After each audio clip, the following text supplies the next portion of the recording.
જય શ્રી કૃષ્ણ બાળકો. આજે આપણે પ્રશ્ન નંબર 27 માં શરૂ કરશું. ધોરણ 4 વિષય ગણિત ચેપ્ટર નંબર 9 અડધો અને 5. બરાબર? તો 27 નો પ્રશ્ન શું છે? તો 27 નો પ્રશ્નમાં વિગત એવી છે. તો વિગત મેં લખેલી નથી, તમારી બુકમાં લખેલી છે. તો નેહલ નામની છોકરી હતી, એના પપ્પા ઓફિસેથી આવ્યા ને તો પીઝા લઈ આવ્યા, એક પીઝો લઈ આવ્યા. બરાબર? તો એક પીઝા લઈ આવ્યા, એમાં એ ઘરમાં મેમ્બર હતા એટલે વ્યક્તિ 4 હતા. તો એ અકોર્ડિંગ આપણે એના મુજબ આપણે 4 વ્યક્તિને કેટલા ભાગ મળશે પીઝાનો, કેટલાનો ભાગ મળશે એ આપણે શોધવાનું છે. તો આપણે શું કરશું? પહેલા પ્રશ્ન છે એમાં જે મેં તમને કીધું વિગત છે તમારી બુકમાં છે. તો મેં સીધા પ્રશ્ન જ કરાવેલા છે. તો દરેક ભાગમાં જુદા જુદા રંગ પૂર. હવે પીઝા હોય તો પહેલા 4 કટકા કરવાના, દરેક ભાગમાં અલગ અલગ રંગ પૂરવાના. બરાબર? પછી બીજો પ્રશ્ન છે કે દરેકને પીઝાનો કેટલો ભાગ મળશે? તો વ્યક્તિ કેટલા હતા? એક તો નેહલ, એનો ભાઈ મેહુલ, એના ભાઈનું નામ છે મેહુલ, અને મમ્મી અને પપ્પા. તો દરેકને, તો હું એક પીઝાના 4 ભાગ પાડું. તો જો આ બીજો પ્રશ્નનો જવાબ છે, અહીંયા કરું છું. આ નેહલનો ભાગ, આ મેહુલનો ભાગ, આ મમ્મીનો ભાગ અને આ પપ્પાનો ભાગ. આ 4 ભાગ છે એક જણાનો છે. નેહલ, મેહુલ, મમ્મી અને પપ્પા, એવી તો પીઝાના 4 ભાગ પડે. એટલે દરેકને કેટલો ભાગ મળશે? તો દરેકને 1/4 ભાગ મળશે. દરેકને 1/4 ભાગ મળશે એટલે એક આખા પીઝાનો ચોથો ભાગ. તો અહીંયા તમારે લીટી આપી છે, અહીંયા તમારો પ્રશ્ન લખવાના છે. હું અત્યારે તમને અહીંયા લખી દઉં 1/4 ભાગ મળશે, સીધો જવાબ જ લખ્યો છે. હું તમને પીડીએફ મોકલું, એમાંથી વ્યવસ્થિત તમારે જવાબ લખવાના રહેશે દરેક પ્રશ્નમાં. હવે આ ત્રીજો પ્રશ્ન છે અને પીઝાનો ભાગ આ છે. બરાબર? હવે એવું કહે છે કે મમ્મીએ તેના ભાગનો પીઝા નેહલને આપી દીધો. મમ્મીને પીઝો નહીં ખાવો તો એને એનો પોતાનો ભાગ હતો ને નેહલને આપી દીધો. બરાબર? તો હવે નેહલને કેટલો પીઝા મળશે તે ભાગમાં રંગ પૂરવાનો છે. તો શું કરશે કે નેહલ પાસે એક કટકો હતો જ, 1/4 ભાગ હતો. બરાબર? તો મમ્મીને નથી ખાવું એટલે પોતાનો પણ 1/4 ભાગ હતો, એ કોને આપી દે છે? તો નેહલને આપી દે છે. તો તમે આકૃતિ આ 2 માં જો પીઝામાં જુઓ તો આ શું છે કે નેહલ અને મમ્મી. તો મમ્મીને પીઝા નથી ખાવો એટલે નેહલને આપી દે છે. તો હવે એવું પૂછે છે કે તો નેહલને કેટલો પીઝા મળશે? એ ભાગમાં રંગ પૂરવાનો છે. તો નેહલને આ 2 ભાગ, નેહલનો પોતાનો અને આ મમ્મીનો, એટલે આ ભાગ મળશે. 2 ભાગ નેહલને મળશે. બરાબર? 2 ભાગ નેહલના, 1 ભાગ મેહુલનો, 1 ભાગ પપ્પાનો. હવે આ રીતે થયું. હવે ત્રીજું છે, ચોથો છે મેહુલને મળેલા પીઝામાં રંગ પૂરો. મેહુલને કેટલા પીઝા મળેલા છે એટલા ભાગમાં રંગ પૂરવાનો છે. તો મેહુલનો આ એક કટકો છે, 1/4 ભાગ છે. તો આમાં આપણે રંગ પૂરી દેશું. બરાબર? આ મેહુલનો પહેલો પ્રશ્ન જવાબ લખો અને તમને લખેલો છે. દરેક આ પ્રશ્નમાં પણ જવાબ નીચે લખેલો છે સમજૂતી સાથે, એ તમારે બુકમાં લખી લેવાનો છે અને પીડીએફ તમને મોકલો, એમાંથી લખી લેજો. હવે પાછો પ્રશ્ન આ છે, 5મા પ્રશ્નનો પીઝા આ છે. નેહલ અને મેહુલને કુલ મળીને કેટલા પીઝા મળશે? શું કહે છે? નેહલના અને મેહુલ બેયને મળીને કુલ કેટલા પીઝા થશે? એટલા ભાગમાં રંગ પૂરો. તો નેહલને કેટલો મળ્યો હતો? તો નેહલને પોતાનો ભાગે મળ્યો હતો, આ મમ્મીનો ભાગને મળ્યો હતો અને આ પાછા મેહુલ. તો કેટલા ભાગમાં રંગ પૂરો કહેવાય આપણે? તો આપણે 3/4 ભાગમાં રંગ પૂરો. કેમ કે આ 2 ભાગ છે નેહલના હતા અને 1 ભાગ મેહુલનો હતો. તો આમાં કેટલામાં ભાગમાં રંગ પૂરો? 3/4 ભાગમાં રંગ પૂરો. તો આ પ્રશ્ન છે મેં તમને એકવાર કીધું, હજી તમે કહું કે બીજાની જગ્યાએ આપી છે જવાબની, તમારે જોઈને લખી નાખવાનો અને આ પ્રશ્ન આકૃતિ પરથી સમજી લેવાના છે.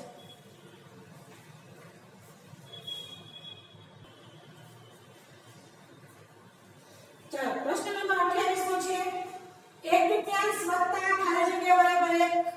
શું કે છે? 1/2 વત્તા ખાલી જગ્યા બરાબર 1. હવે આપણે 1 કરવાનો છે. બરાબર? 1 બનાવવો હોય તો 1 અડધો ભાગ છે, 1/2 એટલે અડધો ભાગ.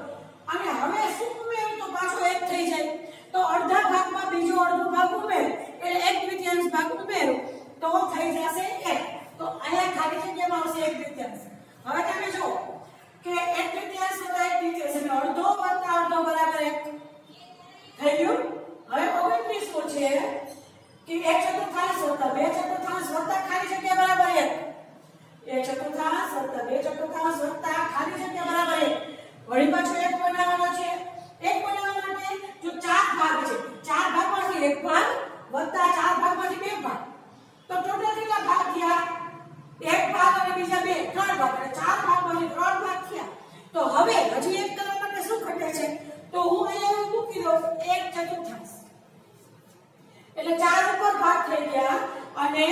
4 છે એ ટોટલ ભાગ થઈ ગયા એટલે 4/4 કેમ કે અહીંયા જ્યારે સરવાળો કરો ને ત્યારે શું આવશે કે જે છેદ છે ને એ એમ જ છે 4 ને 4 જ છે અંશનો સરવાળો કરવાનો હોય તો 1 2 અને 1 1 + 2 એટલે 3 3 + 1 એટલે 4 તો 4/4 થઈ જાય એટલે 1 થઈ ગયો તો આપણે એક ભાગ દર્શાવ્યો જ્યારે 1/4 2/4 અને 1/4 લઈએ એટલે એક ભાગ બન્યો 30મો પ્રશ્ન છે 2 ખાલી કે ભાગ ભેગા થઈને એક આખો બને એક ભાગ આખો બને તો 2 અડધા ભાગ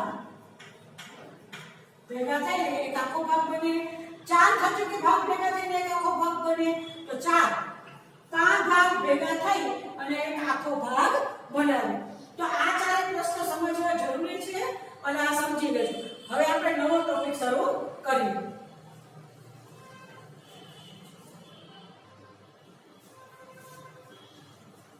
ચાલો આ એક કોષ્ટક છે આ ટોપિકનું નામ છે વસ્તુની કિંમત સાથે સૂચિનો ઉપયોગ બરાબર સૂચિ એટલે આ યાદી અને આ શું છે કે વસ્તુ એનો ભાવ છે 1 કિલોગ્રામનો અડધો કિલોગ્રામનો ભાવ છે અને 1/4 કિલોગ્રામનો ભાવ એટલે ચોથા ભાગનો ભાવ બરાબર 250 ગ્રામનો પછી આ અડધા કિલોનો આ 1 કિલોનો તો એવી રીતે ભાવ આપેલા છે અને આ વસ્તુ છે તો તમારે એના મુજબ આ પ્રશ્ન આપવાના જવાબ આપવાના છે તો 5 પ્રશ્ન છે 1 2 3 4 અને 5 નંબર ખાસ જોજો 5 પ્રશ્નો છે તો આપણે આમાંથી શોધી અને આપણે જવાબ ગણતરી કરી લખવાના છે હવે એવું કહે છે કે 1 કિલોગ્રામ કોબીજની કિંમત કેટલી થાય 1 કિલોગ્રામ કોબીની કિંમત કેટલી થાય કોબીજની સામે આપણે અહીંયા જવાબ લખવાનો છે તો કેટલી થાય તો 1 કિલોગ્રામ એટલે 500 ગ્રામ અને સોરી 1 કિલોગ્રામ એટલે આ જે ભાવ છે એ પણ 1/2 કિલોગ્રામ એટલે એનો અડધો ભાવ એટલે તમારે કેટલા આવશે 20 ના અડધા કેટલા આવે તો કોબીજની કિંમત કેટલી છે તો 20 ના અડધા કિલોગ્રામના 10 રૂપિયા આવશે આવે ને 10 રૂપિયા તો શું લખશું કોબીજની કિંમત અહીંયા આપણે કોષ્ટકમાં લખી 10 બરાબર અહીંયા જો પ્રશ્ન પૂછ્યો છે 1/2 કિલોગ્રામ કોબીજની કિંમત કેટલી થાય તો અહીંયા લખીશ 10 રૂપિયા એક અડધો કિલોગ્રામ જોઈએ છે આખો કિલોગ્રામ જોતો એટલે 1 કિલોગ્રામ ન જોતો જો 1 કિલોગ્રામ કોબીનો ભાવ 20 રૂપિયા હોય તો અડધો કિલોગ્રામ કોબીનો રૂપિયા 10 એનો અડધો ભાવ થઈ છે હવે આપણે છે 1/4 ભાવનો શું જો મારે 1 કિલો નો લેવી હોય 500 ગ્રામ ન લેવી હોય મારે ચોથો ભાગ એટલે 250 ગ્રામ લેવી હોય તો મારે કેટલા રૂપિયા દેવા પડે તો હજી આના અડધા ભાવ છે અડધાના જે અડધા કરી નાખો તો શું કરવાનું 10 ના અડધા કેટલા થાય 10 ના અડધા થશે 5 એટલે અહીંયા 5 રૂપિયા આવશે અને આ વાત આપણે કોષ્ટકમાં જ બતાવવાનું છે એ પ્રશ્ન નથી બરાબર હવે બીજો પ્રશ્ન છે કોની કિંમત વધારે છે 1/2 કિલોગ્રામ ડુંગળીની કે 1/4 કિલોગ્રામ ટમેટા હવે તમને ખબર પડી છે પહેલા તો કે 1/2 ડુંગળીની કેટલી 1/2 કિલો ડુંગળીની કિંમત કેટલી છે અને 1/4 કિલોગ્રામ ટમેટાની કિંમત છે એના માટે પહેલા આપણે ભાવ કાઢી લઈએ તો પહેલા જો આ કોષ્ટક આપણે પૂરું કરીએ તો પહેલા હું જોઈ લઉં રીંગણના ભાવ 1 કિલોગ્રામનો જો 12 રૂપિયા હોય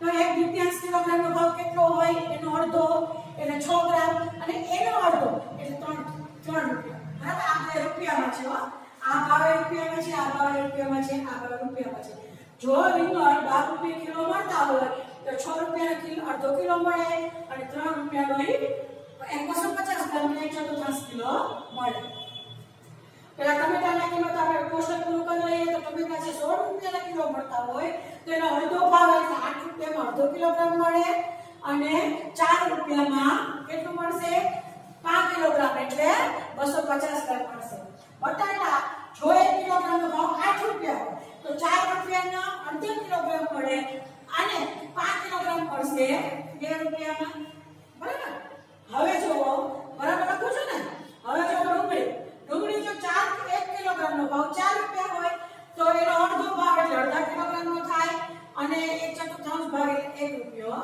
થાય તો પેલા આપણે આ ભાવ કાઢી લખી નાખ્યા એના મુજબ આપણે જો કોની કિંમત વધારે છે 1/2 કિલોગ્રામ ડુંગળી કે 1/4 કિલોગ્રામ ટમેટાની તો તમે આમાં જોઈ શકો છો તો ડુંગળીનો ભાવ 1/2 કેટલો હતો તો પેલા આપણે ડુંગળી કહો તો 4 રૂપિયા અને 1/4 કિલોગ્રામ ટમેટાનું કહે છે તો પેલા ટમેટા શું જો આ જો તો બે કેટલા છે કેટલા આવ્યા બે માં આવ્યા 4 1/4 ડુંગળી આવે લ્યો તો 4 રૂપિયા દેવા પડે 1/4 છે શું 1 કિલો ડુંગળી લ્યો તો 4 રૂપિયા દેવા પડે ને ટમેટા કેટલા લ્યો તો 1/4 કિલો ટમેટા લ્યો તો પણ 4 રૂપિયા દેવા પડે બરાબર તો કેટલા આવશે? બંનેની કિંમત સરખી છે તો મારે લખવું પડે કે કોની વધારે છે, તો અહીં લખવું પડે કે બંનેની કિંમત સરખી છે, કેમ કે બેયની કિંમત સરખી થાય છે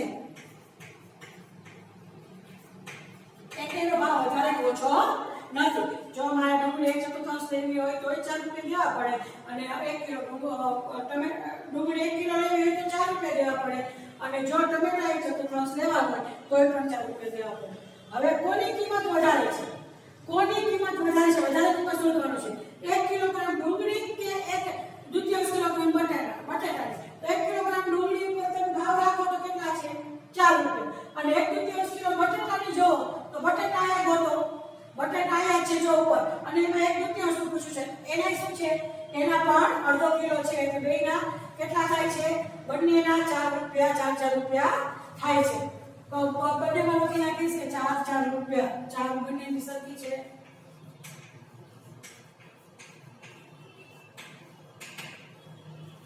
એક કિલોગ્રામ ડુંગળીના 4 રૂપિયા હોય તો 1 કિલોગ્રામ બટેટા, અડધા કિલોગ્રામ બટેટાની કિંમત પણ 4 રૂપિયા છે.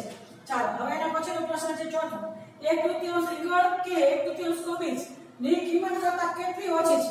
કોબીજની કિંમત ઓછી છે કે ડુંગળીની ઓછી છે? જો પૂછ્યું છે 1/2 કિલો રીંગણ, તો રીંગણમાં 1/2 નો ભાવ જોવો તો 6 રૂપિયા છે, બરાબર.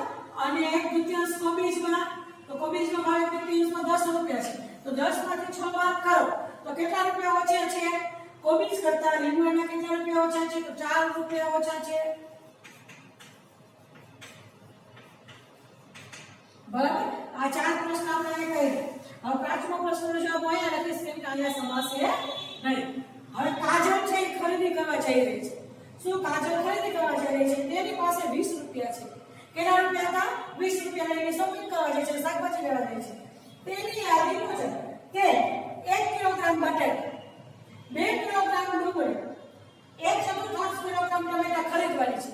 શું તે યાદીની દરેક વસ્તુ 20 કિલોગ્રામ 20 રૂપિયામાં આવશે? હા કે ના? તો આપણે બધાની 1 કિલોગ્રામ બટાટાની કિંમત જોતા જઈએ, સરવાળો કરતા જઈએ. તો 1 કિલોગ્રામ બટાટાની કિંમત કેટલી છે?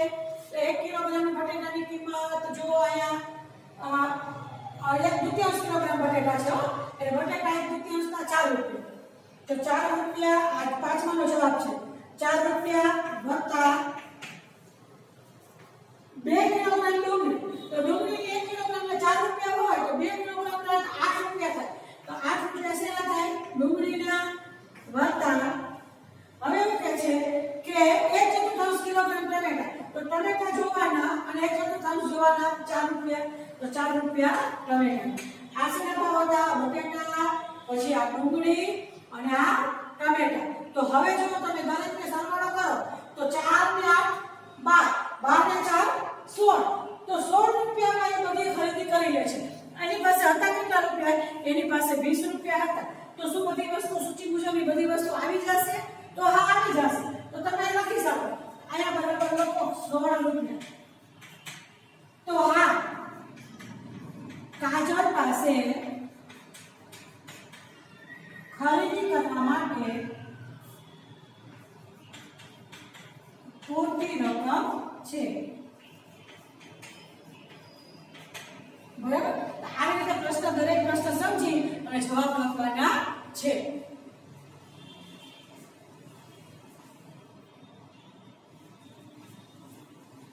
જો આ પ્રશ્નમાં શું છે કે બીજો પ્રશ્નમાં જરાક જુદો છે, જવાબ ખોટો છે. ત્યારે કોની કિંમત વધારે છે એવું છે? 1/2 કિલોગ્રામ ડુંગળી. મને એમ હતું કે 1 કિલોગ્રામ ડુંગળી, તો 1/2 કિલોગ્રામ ડુંગળી કે 1/4 કિલોગ્રામ ટમેટાની કિંમત. તો આ મારે થોડો ફરી વખત કરવો પડશે. તમે આ જરા વ્યવસ્થિત કરી લેજો હું કરું એ પ્રમાણે.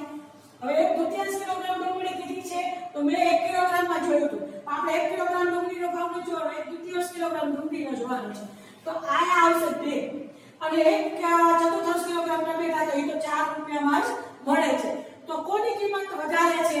તો શેની કોની વધારે છે? તો ટમેટાની. તો જવાબ સુધારી લેજો બધાએ, કે મારા જોવામાં ફેર હતો, હું એ ભૂલી ગઈ હતી કે 1 કિલો ડુંગળીની સમજ પડી હતી મને. તો અહીં લખી નાખો કે 1/4 કિગ્રા ટમેટાની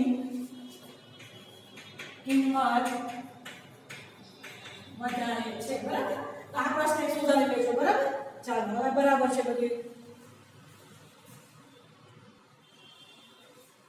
चलो प्रश्न 33 નો છે 1 કિલોગ્રામ સફરજનની કિંમત રૂપિયા 100 છે તો 3/4 કિલોગ્રામ સફરજનની કિંમત કેટલા રૂપિયા થાય તો આપણે એમાં ત્રણ રાશિ મૂકવાની કેમ કે 1 કિલોગ્રામ ને આપેલી છે અને આપણે ભાગ કે 3/4 કિલોગ્રામની સફરજનની કિંમત શોધવાની છે તો અપૂર્ણાંકની ત્રણ રાશિ છે આમાં અપૂર્ણાંક પણ આવે છે અને અપૂર્ણાંક એ શું છે અંશ અને છેદ આવે તો અપૂર્ણાંક બોલશું તો પહેલા એ શું લખશું અહીંયા લખશું સફરજન કિગ્રામાં અને જમણી બાજુ શું લખશો એની કિંમત કે રૂપિયા કોઈ પણ વસ્તુ લખો હવે અહીંયા છે 1 કિલોગ્રામ સફરજનની કિંમત કેટલી છે 100 રૂપિયા તો આપણે કેટલા કિલોગ્રામની શોધવાની છે 3/4 કિલોગ્રામ સફરજનની કિંમત કેટલી જો આ મુજબ આપણે રકમ લખીએ તો ત્રિરાશિ મુજબ રકમ માંગીએ ચોકડી ગુણાકારની રીતે માંગીએ એકને આપણે ધ્યાનમાં લેતા નથી તમને ખબર છે તો આમ લખી શકું 3/4 ગુણ્યા 100 શું લખ્યું 3/4 ગુણ્યા આ 100 કેમ કે આ બે વચ્ચે ચોકડી ગુણાકાર આવે છે તો જો આ અંશ છે આ છે શું છે છેદ છે આ બે અંશ છે તો છેદ હારે અંશ છે એનો ભાગાકાર કરીએ તો 100 ભાગ્યા 4 કરવો પડે કેમ કે આપણે આની પહેલા પણ વાત થઈ છે બરાબર કેમ કે ચોથા ધોરણમાં તમે આ 6 એટલે ત્રીજા ધોરણમાં આપણે ભણી ગયા છે કે 100 ના છેદમાં 4 ગણાય 100 છેદ 4 અને આ છે અંશ તો શું કહેવાય કે ભાગાકારમાં ગણાય છેદ એટલે ભાગાકાર તો 100 ભાગ્યા 4 કરીને બતાવું તમને અહીંયા 4 નો ઘડિયો 10 ના કેસરી 4 2 8 કેમ કે 10 આવશે ને 4 ના ઘડિયા તો 10 માંથી સીધા 8 કાઢી નાખો તો 2 ઉપરથી શૂન્ય ઉતાર્યો જો 10 કો લઈને બહાર કાઢો 10 કો મેં લીધો નથી 10 માંથી મેં સીધા 8 બાદ કરીને 2 મૂકી દીધા છે અહીં શૂન્ય મૂકી દીધું 4 5 20 જો 100 ને 4 ભાગ કરો ને એટલે મને 25 મળે તો 4 એકુ 4 અને 25 ચોર 100 બરાબર હવે જો અહીંયા 3 છે ને અહીંયા 25 છે બાકી બધું ઉડી ગયું છે તો 3 ગુણ્યા 25 લેલા હું લખી નાખું 3 ગુણ્યા 25 કરું ને એટલે મને જો ગુણાકાર કરું તો 75 આવે તમે રફકોડમાં કરી જોશો 25 ગુણ્યા 3 કરશો ને એટલે 75 જવાબ આવશે તો આ શેની થઈ તો 3/4 કિલોગ્રામ સફરજનની કિંમત 75 રૂપિયા થઈ હવે આ લખી નાખીશું રૂપિયા કે આપણે રૂપિયા શોધતા હતા તો જો આ છે આપણે રફ પેજ છે આ રફ કામ કરેલું છે ચાલો જવાબ કઈ લખી તો 3/4 કિગ્રા સફરજનની કિંમત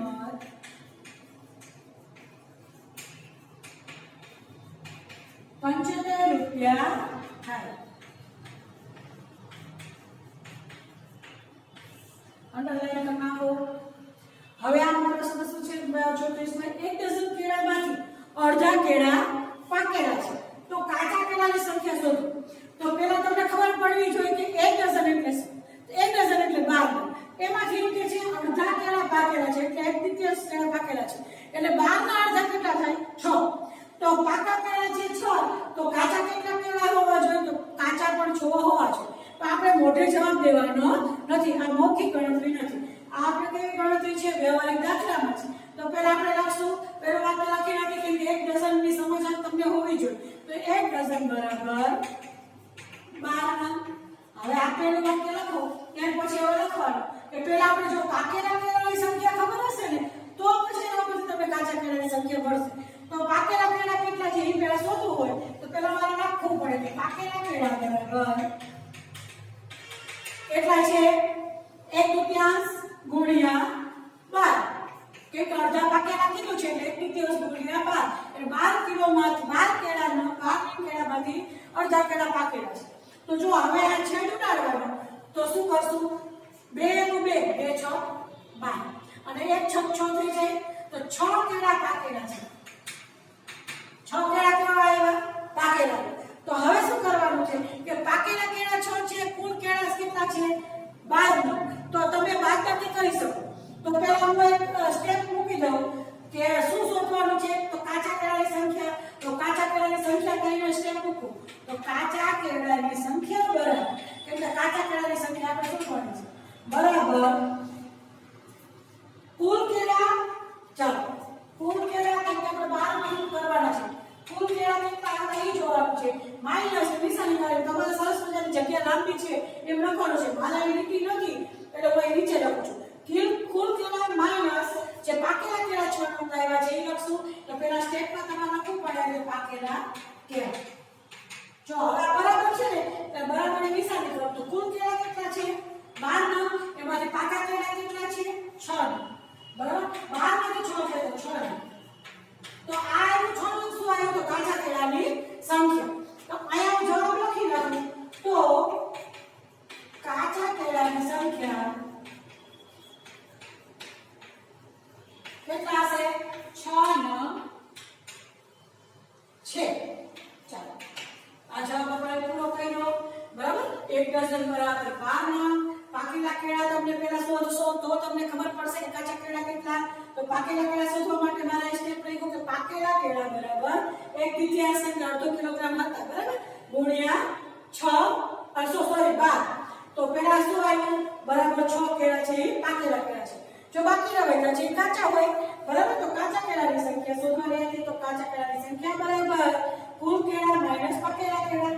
તો કુલ કેળા 12 હતા. એમાંથી 1/3 કેળા એટલે 6 નંગ પાકેલા હતા. એમાંથી બાદ કર્યું એટલે 6 નંગ છે કાચા કેળાની સંખ્યા આવી. તો અહીં વ્યવસ્થિત જવાબ લખી નાખ્યો છે. આ બંને દાખલા છે 33મો અને 34મો. આ બંને દાખલા તમે કરી દો.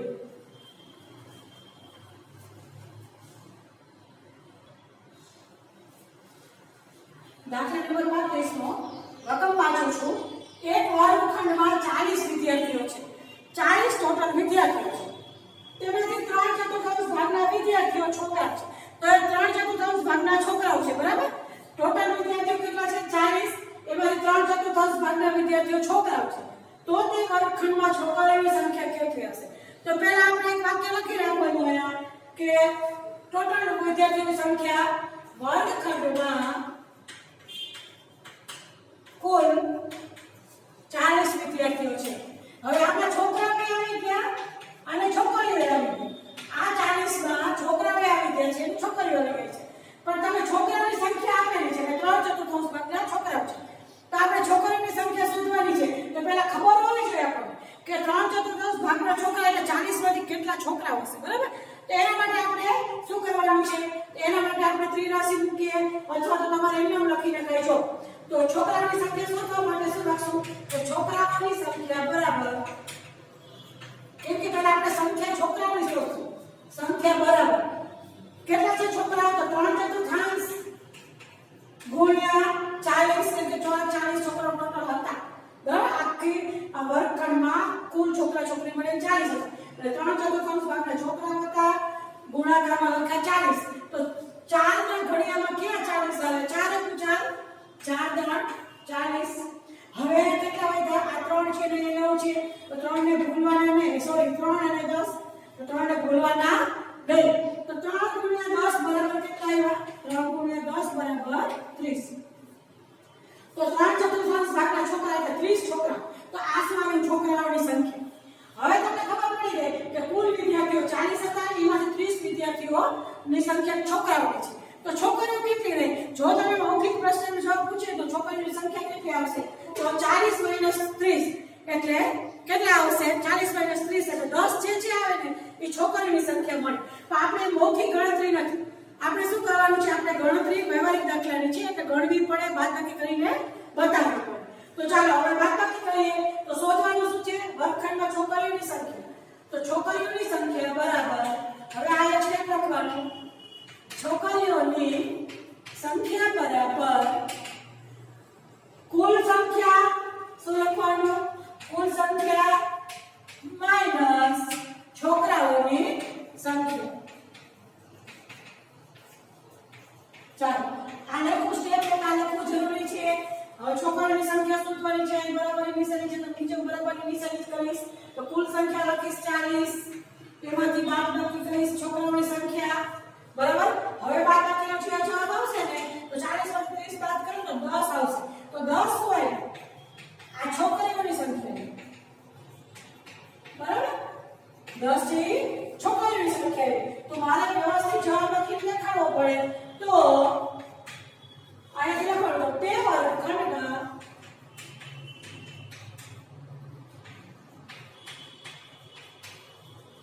10 છોકરીઓ છે. બરાબર? તો આ તમે તમે જવાબ લખી નાખો.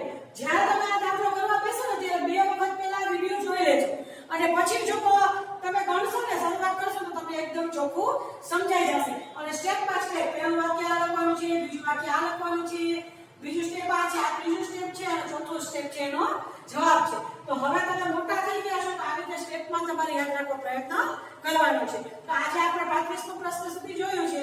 તો આપણે આ વિડિયો અહીંયા પૂરો કરીએ છીએ અને નવો વિડિયો આપણે શરૂ કરીએ પછી.